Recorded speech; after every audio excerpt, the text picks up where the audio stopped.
Try it again. Good morning, everybody. This is going to be the information for the last half of row 9. There's a lot of repeat information.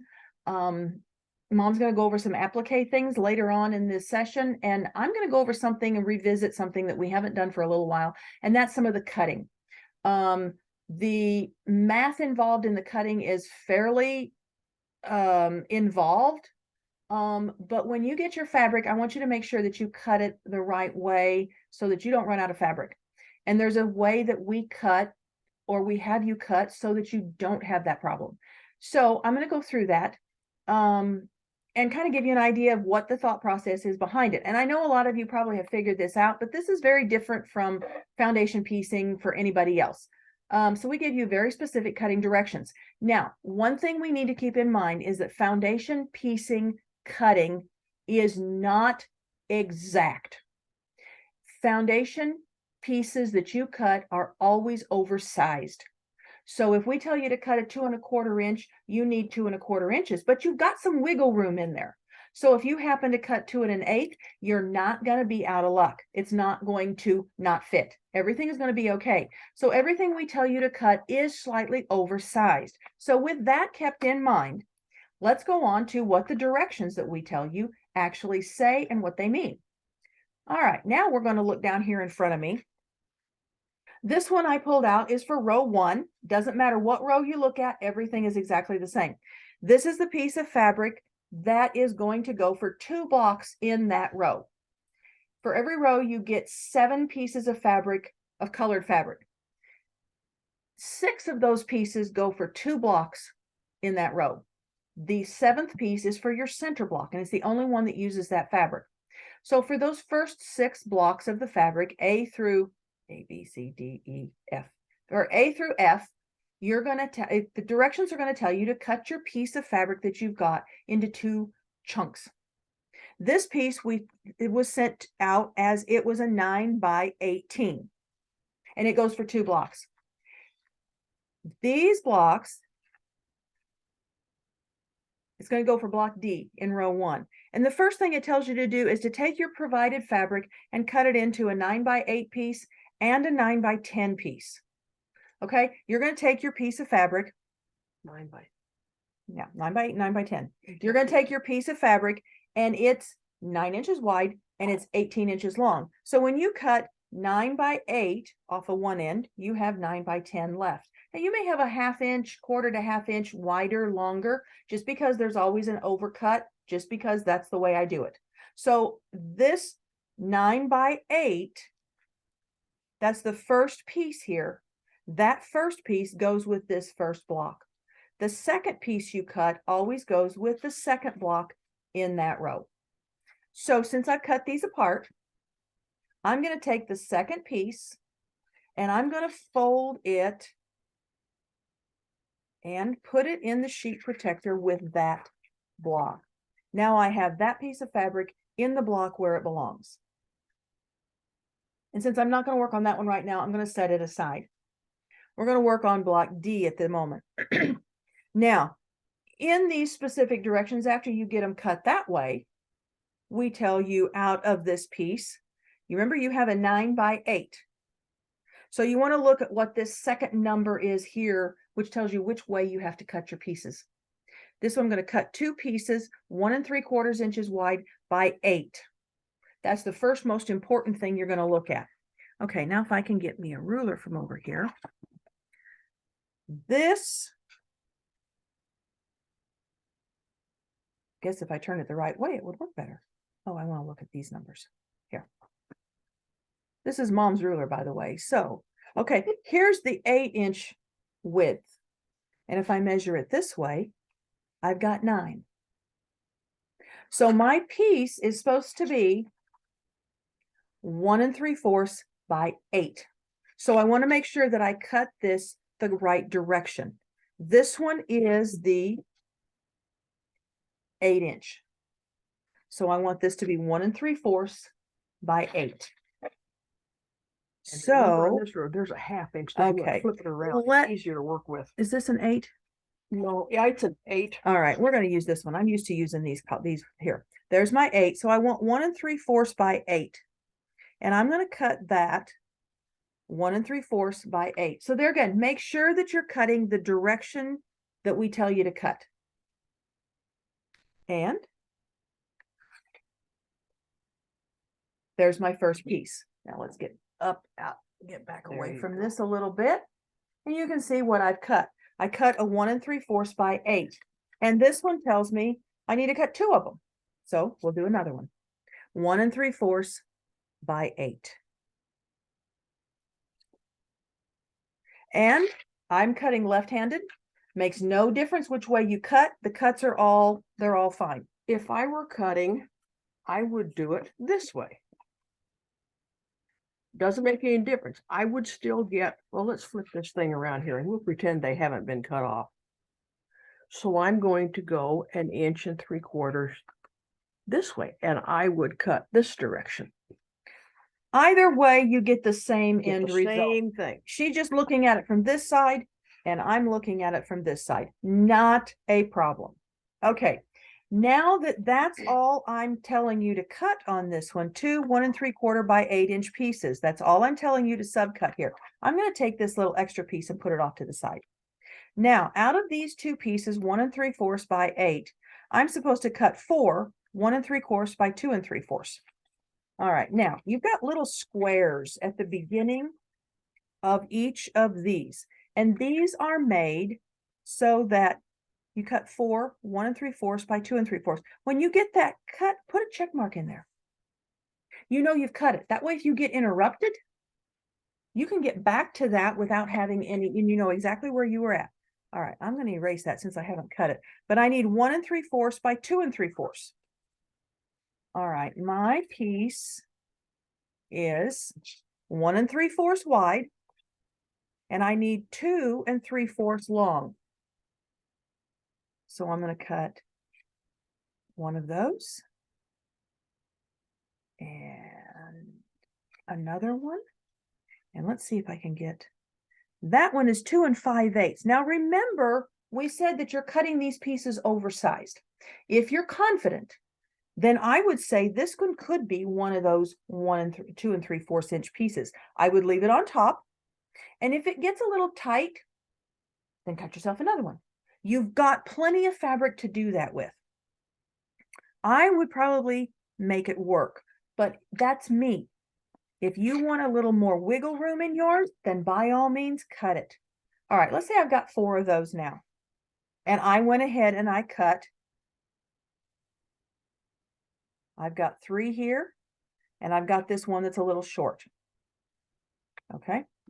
Now, the next one, since I've already cut those, I'm going to put a little check mark right here in this little square.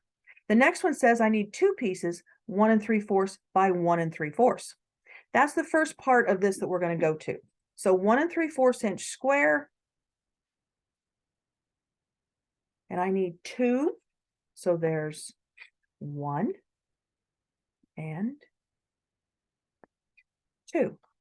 All right, there's 2 of those. And I have this little piece left. That's going to go with my pieces here. And that's going to go, since I've got everything cut, I'm going to put this back in the protector for this block. It's my extra. Now, if you want to add extra sheet protectors to put your extra fabric in, and you want to have another one for the cut pieces, by all means do that. If you want to put the uncut extra piece in front, put your cut pieces behind. Whatever organization that you want to do is perfectly all right. Whatever makes it work for you. All right, now I've got this one cut, so I'm going to do there. But let's look at the directions on this one. These directions also tell us after we've cut these squares, we're going to cut these on one diagonal, because these are going to be the pieces right here in the middle. We're going to get 2 squares cut on one diagonal, which means we got 4 triangles. That is for these 4 little bitty triangles right here in the middle. How do I know that? First of all, I just know it. Second of all, if you look at the end of the directions, it's going to tell you where these pieces go. and you look at your foundation, these two pieces cut on one diagonal. Now we have 4 pieces. It's going to be for piece 6B on units 1, 2, 3, and 4. Now our foundation is unit 1, unit 2, unit 3, and unit 4. Now 6B is this little piece right here in the middle. You see that? So you know exactly where this piece is going to go. That's why you need 4 of those. These pieces here, these ones that are 2 3/4 inches long, says we need to put them for piece 2B on units 1, 2, 3, and 4. All right. 2B is right here in the middle. 1, 2, and there's 3, and there's 4. So you can tell where your pieces go as you're cutting them, because we've told you that. Now, if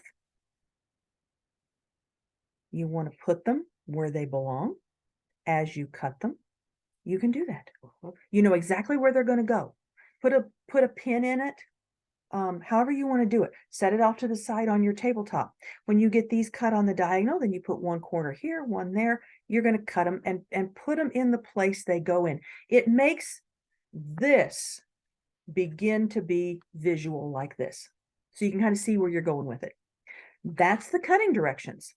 Now, if I wanted to, when I move on to the next block, that is in that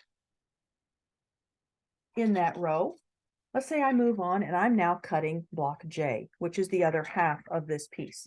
I'm going to pull it out of my sheet protector and I'm going to go there for my cutting directions. I'm going to, again, what did I say to cut?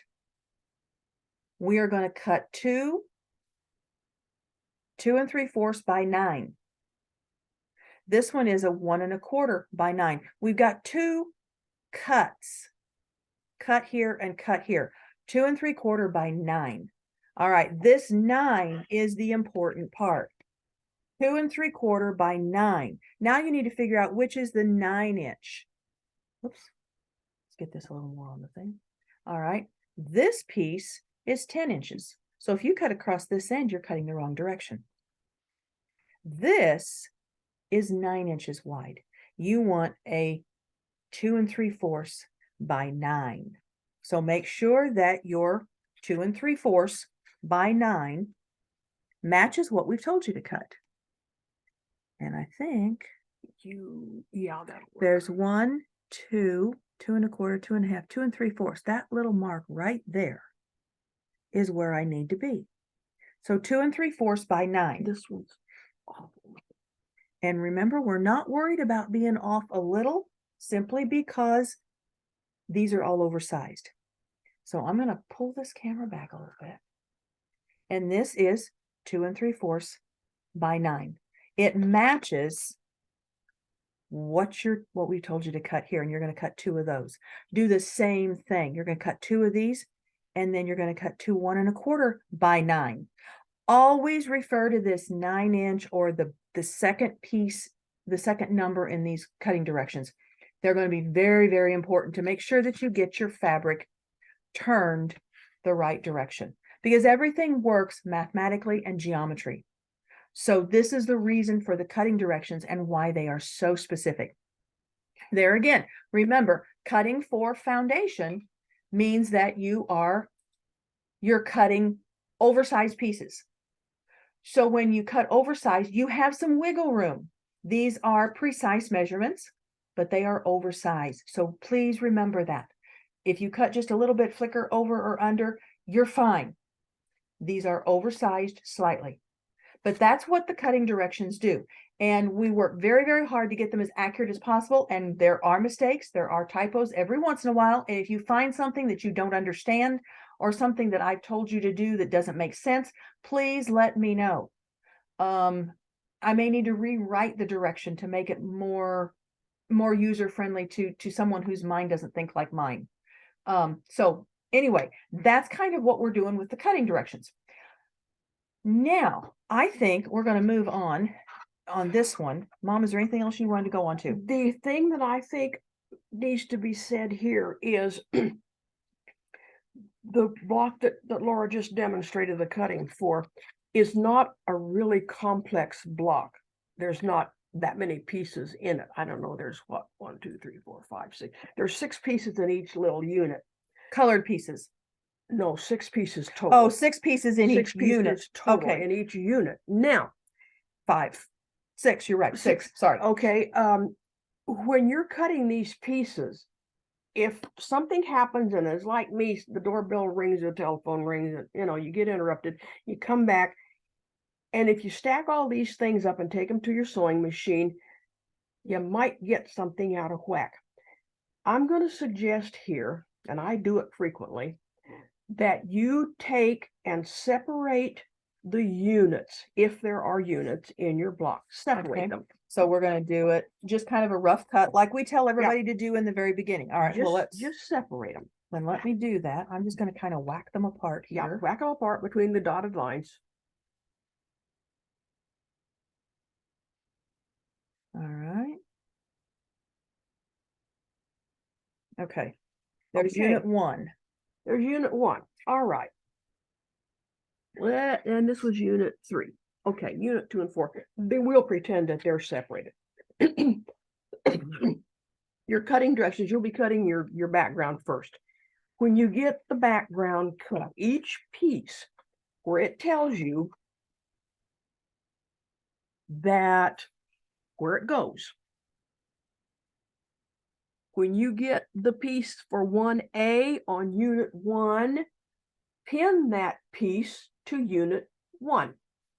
Put your pin out here in the seam allowance someplace, but pin that piece to unit 1. Not necessarily on the spot. It needs to go on the block. Okay, so I'm or gonna, behind it, so that you know what you're working on. okay. I put it down, left that down, and then I put that on top. All right, that piece is already there. So I do that with each piece. I put each numbered piece where it's supposed to go on the unit it's supposed to go So on. you're just laying it with the unit foundation, and you're checking it off here so that you know you've done this. So Right. okay, we're conglomerating or putting our pieces together. Right. And I pin them as I cut them. I pin them after they're all cut for that unit or that whole block. Then I pin those pieces together with its unit or block and take it to the sewing machine. That way I can start piecing on block 1 and or unit 1, and I will piece until all the pieces are on there. Okay. And you'll figure out pretty quick if you've missed something with that. This works on this block, and I have to tell you, warn you coming down the pike, there are blocks in this quilt that have more than 50 pieces in a 5-inch block. It will save your sanity. And I hope you have kind thoughts of me instead of really bad ones. If you just take the time to pin those little pieces to those units, it just saves you so much. So at this point, and I know paper clip's not, but I don't have pins right with me. Paper clip will work, whatever works. Paper clip, clothespin, put all the pieces together. That way, when you pick this up, they're all there. You take it to your machine. And these are all off to the side. And when you take this apart, then you're going to you're going to lay all your pieces out, and all you have are the pieces that go with this particular unit. Right. And I can't tell you how invaluable that is, because you'll be able to see right away if you've missed a piece, and that's the time to fix it. I learned the hard way, and I'll tell you about it. I cut one of these blocks that had a jillion pieces, it seemed like, and I took them to my sewing machine, and I had a gridded mat, and I laid them out all on the mat, thinking that, okay, I can judge. This is a 1 by 2, and this is, I was on the quarter marks.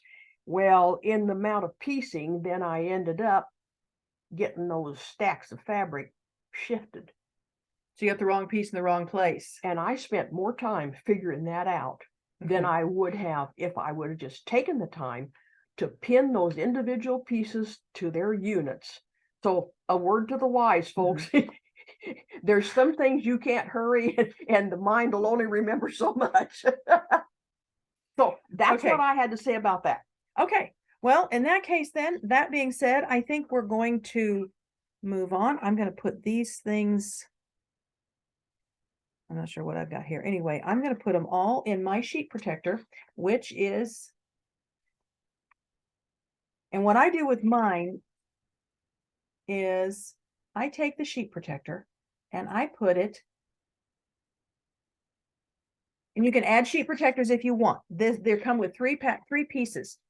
These are the directions for the block itself. If you want to put them together this way so that when they go in a sheet protector, you have page 1 here and you flip it over and you've got the back. That's entirely doable. Add another sheet protector for your cutting directions. That way you have them always at your fingertips and they're always facing you. You don't have to take them out of the protectors to do that. I haven't gotten quite to that point, but I turn the cutting directions over so that they are backwards from the sewing directions, and I put them in this way. So that when I use this one, I've got my piecing directions here, my cutting directions are here. My pieces that I have already cut, I'm putting them in the back. My extra fabric that I am not going to need right at the moment, unless I really mess something up, goes in the front. It's an organization way that I do it. Not necessarily what you have to do, but it is a way to do it. If you want to add extra sheet protectors, you're more than welcome to do that. Whatever organization works for you. Row D or row J, which is the other half of that one, I've got them this way. I'm going to put this piece of fabric, since I'm not going to cut it right now, I'm going to put this one in the front since it's not been cut. And in this one, you can see I've got the foundation already in there too. So I just cut it apart and put it in there. So everything is in the sheet protector. Each block is contained within that. But that's how I do it. So anyway, just a point of organization. Now, Mom, you wanted to go on to something else. 2 blocks in the last half of row 9. Okay. You're going to want to drag that quilt over here because I got to show some folks something. Okay. And that's another thing we've got going too, is that Mom has got the borders and the outer scallopy doohickey thingamajigger. That's official too. Especially when you don't know what to call it. It's not a border, but it is a border. It's a second border, more or less. But she's got all those on her quilt, and I don't know if you can see it behind me. We'll pull it out later and show it to you. But behind the playpen and everything else in here. But this is hers. So we'll pull that out and bring it up a little closer here in a little bit. But right now she wants to show you a couple of blocks that are applique blocks and some ones that are later on in row 9 that look different and what we've done to make them work. So I'm going to move out of the way. and I get to sit in her chair. Okay, to start off with, I want to talk about block 9H. This is what the pattern looks like. That's what the foundation looks like. Okay. Okay. And this is what the original block looked like. And you can see that there are seams here. And this is curved. Well, we know in this one, to get a curve, you have to do applique. And these are all appliqued on after the block is finished. All right. This is the block as we've written it and designed it. You get the same thing, the front, the back, and the cutting directions. Well, there's not much to the cutting directions, which is fine. We're going to have 4 pieces of the background. This one, this one, this one, and this one. Okay, and they are going to be, these are the 4 triangles that you're putting your background on. That you put on very first. You have 1 piece of background that goes on each triangle as your background fabric, and that is underneath of all of these. That's the only thing you put on, and then everything else is appliqued on top. Right. So the first thing you do is sew all of these seams. It seems kind of a wasted effort to sew a seam when a plain block would have done the trick, but being true to the way Jane Stickle made it, we've got seams. Why? Because she had seams. So I've got all the pieces. I sewed the background together, And when I pressed it, I pressed the seams in a rotating manner. I sewed on the red lines on all of these. Well, I sewed on the red lines before I pieced them together. Now here on this particular block, it's not terribly. The individual directions for piecing this are going to be something that you will follow through on. Yeah. What did you, at this point, you've got this pulled out. So you're, after you press it, after I've done pressing, I've sewed the pieces together. I appliqued this piece on, and then I sewed on the green lines, which is the guide for the next applique, and then I put these applique pieces on. Okay, fine and dandy. It's looking good. Now, I don't want all of this foundation, and I sure don't want this background piece. Take that on out of there. So I removed the background, the foundation from here, and I've removed the foundation from here. Let's say that I don't really want all of this fabric in here. I don't need it because you got the applique there. Right. All right. Now I will have taken out these.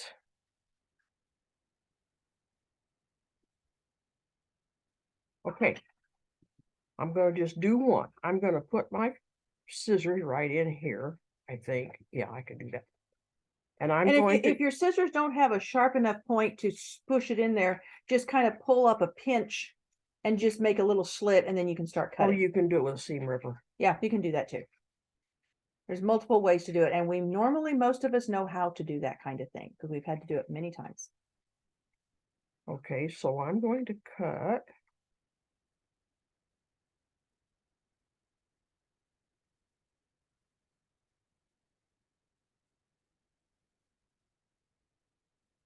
And look at there, I've got the background of backing. You got the foundation of the applique piece in there. The pattern, and I don't want to leave it in there.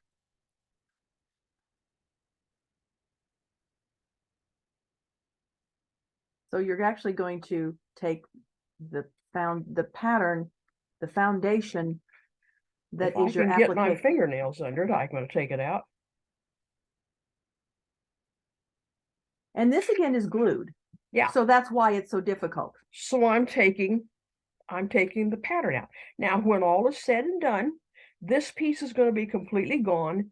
This is going to be completely gone.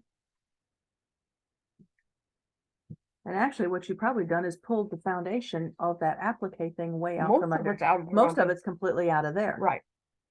But I'll finish now cutting. This is nice and soft, and it's a single layer of fabric, where before you had 2 layers of fabric and 2 layers of foundation. Right. So our aim is to have 1 layer of fabric, if possible, in most of the places. But that's how I take care of that little thing. Now, I really don't want if you look at the original design of Jane's quilt, her piece, you'll notice that these little pieces don't have any quilting in them. And to make them pop, you want to quilt around the outside edge. Well, I don't really want to. The foundation is going to be loose inside these, because if you use it and move it, you're going to have a piece that comes loose in here, and over time it'll soften and it can shift. So I take all the foundation out, if at all possible, which means I want to get rid of the foundation, the pattern that was for this piece here, and eventually I'll do them all. So I'm going to stick my scissors in there, and they're pretty sharp. There we go, get a little hole. Now you got to remember that there's glue on these, because you put glue on the foundation. And I stuck my scissors in there to loosen. There was glue when I stuck the thing on the. Right. I put glue on the foundation of this before I stuck it to the fabric here, so it would stay, so I could get it sewed on there. Now, I don't know if I want to take that. I don't have to take that little piece of fabric out. So I'm going to reach in there.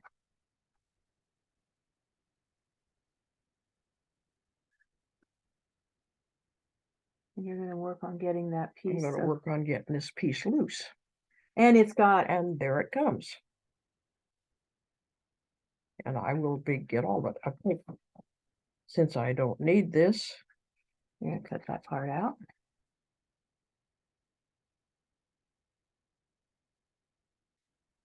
and what's left of the foundation in there, I can get out.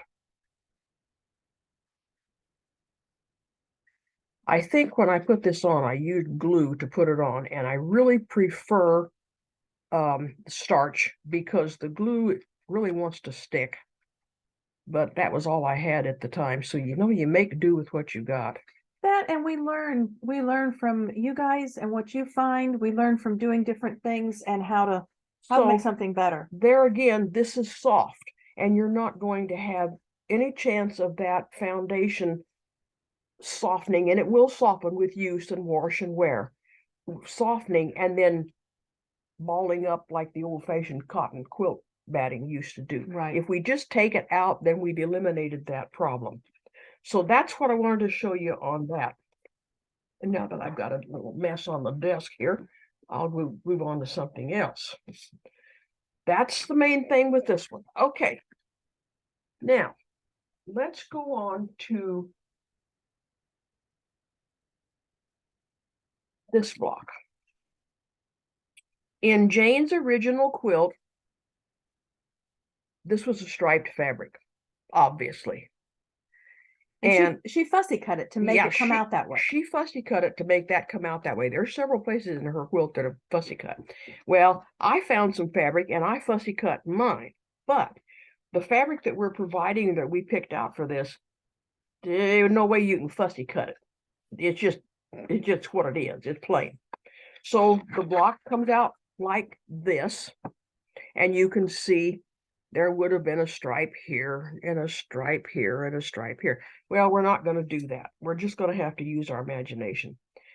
So this is kind of the way it has to go. Now, the pattern or the foundation for this is a little different. To get the seams where Jane had them, this is the master block. It's unit 4. Then there's unit 1, unit 2, and unit 3. Okay. It also does not have, unit 1 does not have a straight line going across here. Neither does unit 3. Unit 2 doesn't have a straight line. It's got straight here and straight here, but then we got this little jog. Okay. You piece unit 1 and unit 2 and unit 3. After they're pieced, you trim along these lines, and you've got 1, 2, 3, 4, 5 little short seams to sew. So we'll take, and I think we've kind of gone through we've this gone over this before. and how to move your pieces around. I don't remember if it was in row 7 or row 8. It was back there a little ways, I But think. we've done this before. This is just another block that uses that same technique. And each one of these seams has a circled number. So you don't want to start with number 10. You want to start with number 1. And number 1 is this one. And it joins to this right here. And it only joins it from here to here and no farther.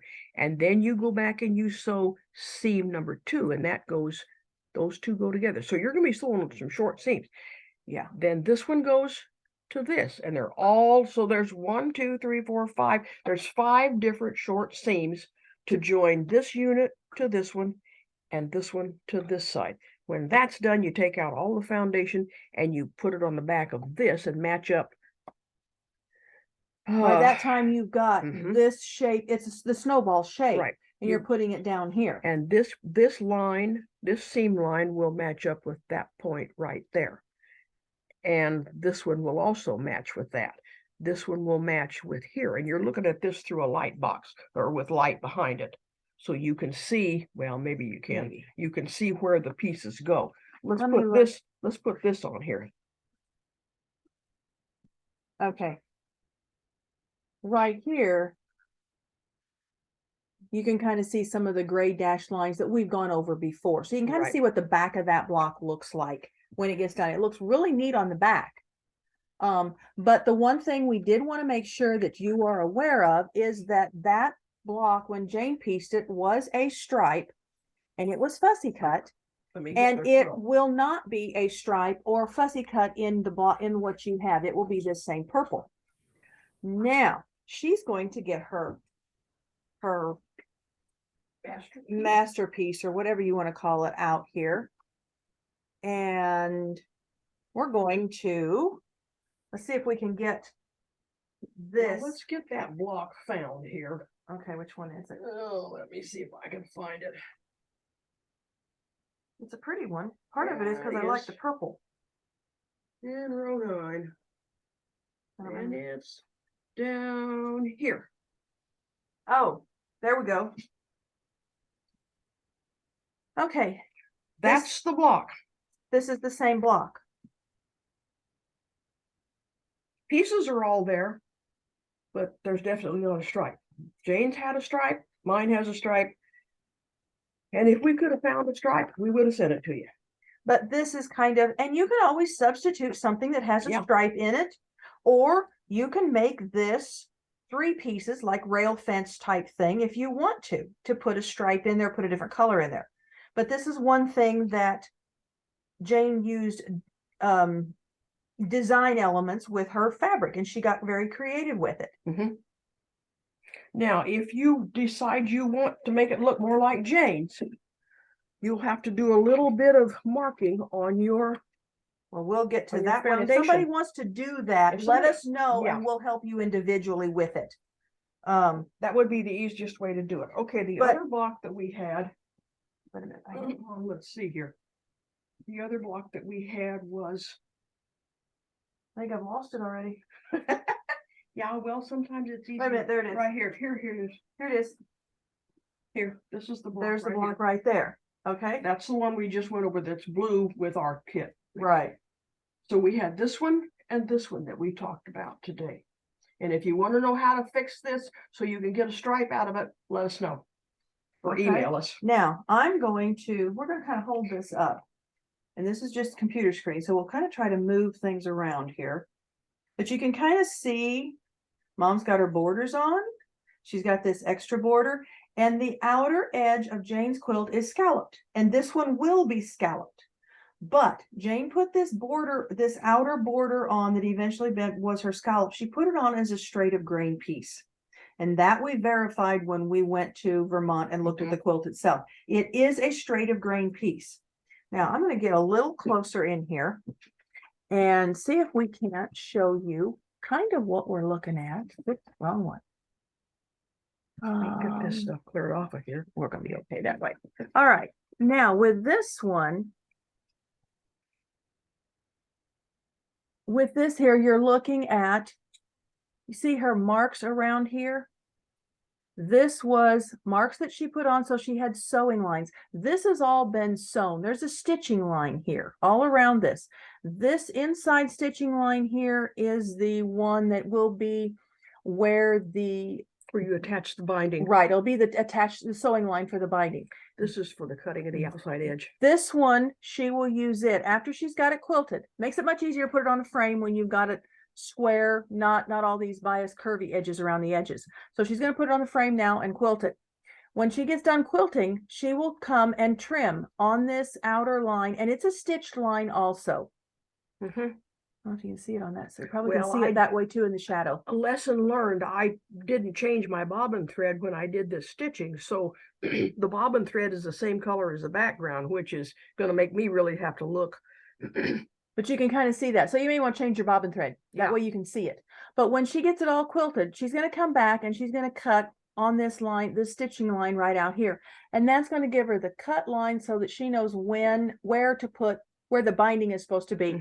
Also, it eliminates any need for dealing with bias edges in the quilting process, so they're not going to get stretched out of shape.